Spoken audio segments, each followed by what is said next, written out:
ডিসঅর্ডার্ড Alex story in Minecraft. ধরে নাও তুমি এবং তোমার বন্ধু মধ্যরাতে মাইনক্রাফট খেলছিলে। শুরুর দিকে তোমার ওয়ার্ল্ডটা সম্পূর্ণরূপে নর্মাল ছিল, তবে আস্তে আস্তে সেখানে কিছু প্যারানর্মাল ঘটনা ঘটতে থাকে।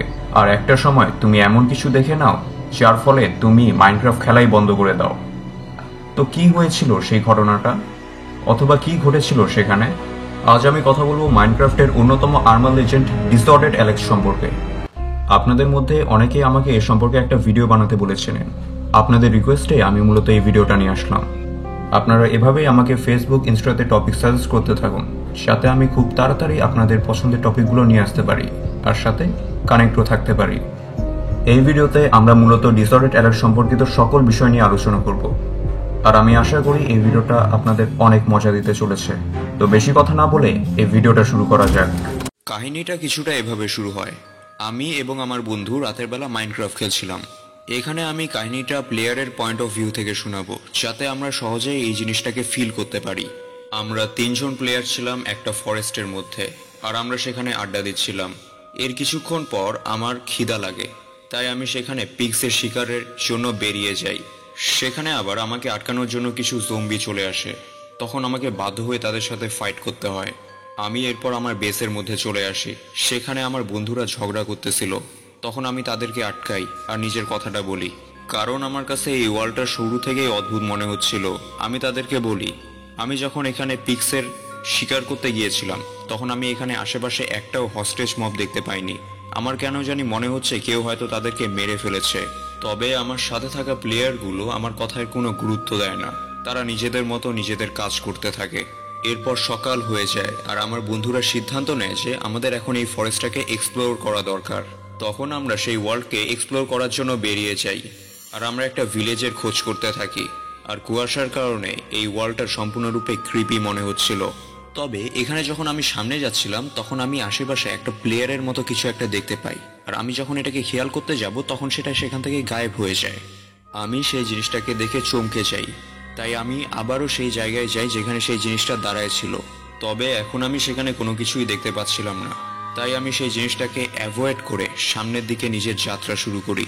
অনেকক্ষণ চলার পর কুয়াশার মধ্যে থেকে আস্তে আস্তে আমরা সেখানে একটা ভিলেজ দেখতে পাই। তখন সেই ভিলেজের মধ্যে আমরা ঢুকে যাই। তবে এখানে একটা সমস্যা ছিল, সেই ভিলেজের মধ্যে একটা ভিলেজারও ছিল না। এক কথায় পুরো ভিলেজটা সম্পূর্ণরূপে ফাঁকা ছিল। আমার কাছে বিষয়গুলো অদ্ভুত লাগতে শুরু করে, তাই আমি এই বিষয়টা আমার বন্ধুদেরকে জানাই।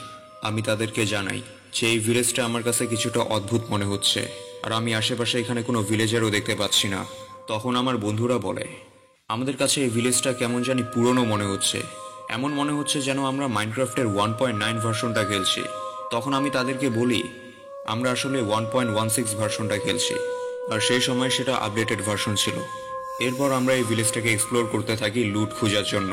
তবে সেখানে কোনো চেকস বক্স আমরা দেখতে পাই না। তবে এখানে আমরা এই ভিলেজকে এক্সপ্লোর করার সময় সেখানে রেড স্টোন দেখতে পাই, যেটা অনেকটাই অদ্ভুত বিষয় ছিল। এরপর একজন প্লেয়ার যখন সেখানে একটা রুমে প্রবেশ করে, তখন সে অনেকটাই ভয় পেয়ে যায়। তবে সে কেন ভয় পেল এই বিষয়টা জানার জন্য যখন আমিও সেই রুমের মধ্যে প্রবেশ করি, তখন আমিও শকড হয়ে যাই, কারণ সেখানে একটা ভিলেজারের মাথা পড়েছিল। আর এই বিষয়টা তো সম্পূর্ণরূপে অসম্ভব আর অযৌক্তিক, কারণ একজন ভিলেজারকে মারার পর তার পুরো শরীরটাই গায়েব হয়ে যায়। এখানে সম্পূর্ণরূপে অদ্ভুত অদ্ভুত ঘটনা ঘটতেছিল, যেটা মোটেও স্বাভাবিক বিষয় ছিল না। তাই আমরা নিজেদের সেফটির কথা বিবেচনা করে ভিলেজের পাশে নিজের একটা আলাদা বেস বানাই উড ব্লকস দিয়ে। আমি সেই সময় একা বেসের মধ্যে ছিলাম, আর বাকি প্লেয়াররা মাইনিং করতে চলে গিয়েছিল। দেখতেই দেখতে সেখানে রাত হয়ে যায়। আমি তখন রাতের বেলা সেই জায়গায় এক্সপ্লোর করতে বের হই, আর সেই জায়গাটাকে এক্সপ্লোর করার এক পর্যায়ে আমি সেখানে একটা মিস্টিরিয়াস ক্যারেক্টারকে দেখতে পাই। আমি সেই ক্যারেক্টারটাকে দেখে ভয় পেয়ে যাই, আর আমি আমার বন্ধুদের মাইনিং সাইডে চলে আসি। সে সময় আমার বন্ধুরা সেখানে মাইনিং করতেছিল, আর কিছুক্ষণ পর তারাও সেখানে চলে আসে। আমি তাদেরকে সবকিছু খুলে বলি যে অ্যালেক্সের স্কিনওয়ালা একটা প্লেয়ারকে আমি দেখেছি, যে কিনা মাঝে মাঝে গায়েব হয়ে যায়, আর আমাদের সার্ভারের মধ্যে হয়তো অন্য একটা প্লেয়ার ঢুকে পড়েছে, যে হয়তো লুকিয়ে লুকিয়ে আমাদেরকে ভয় দেখাচ্ছে। সিরিয়াসলি আমার কথা কেউ বিশ্বাস করে না। তারপরে তারা আমাকে সান্ত্বনা দেয় যে এখন তো রাত, যখন সকাল হবে তখন আমরা এখান থেকে বের হব। এরপর সেখানে সকাল হয়ে যায় আর আমরা সেখান থেকে বের হই আর আমাদের বেসের দিকে যেতে থাকি। তবে আমরা সেখানে যাওয়ার পর দেখতে পাই যে আমাদের বেসের মধ্যে কেউ আগুন ধরে দিয়েছে। আমাদের তিনজনকার মধ্যে কেউ কিছু বুঝতে পারতেছিল না যে ঘটনাটা আসলে ঘটলো কিভাবে। এর কিছুক্ষণ পর আমরা তিনজনই দেখতে পাই ডিসঅর্ডার অ্যালেক্সকে। আর ডিসঅর্ডার অ্যালেক্সকে দেখার সাথে সাথেই আমাদের গেমটা সেখানে ক্র্যাশ করে। তারা আবার সেই সার্ভারের মধ্যে রিজয়েন করতে যাচ্ছিল, তবে তারা সেখানে আর জয়েন হইতে পারে না। তাদের মধ্যেই একজন প্লেয়ার মূলত এই কাহিনীটা ইন্টারনেটে পোস্ট করেছিল। তো এখন ডিসঅর্ডার অ্যালেক্স সম্পর্কিত আরো কিছু কথা বলা যাক।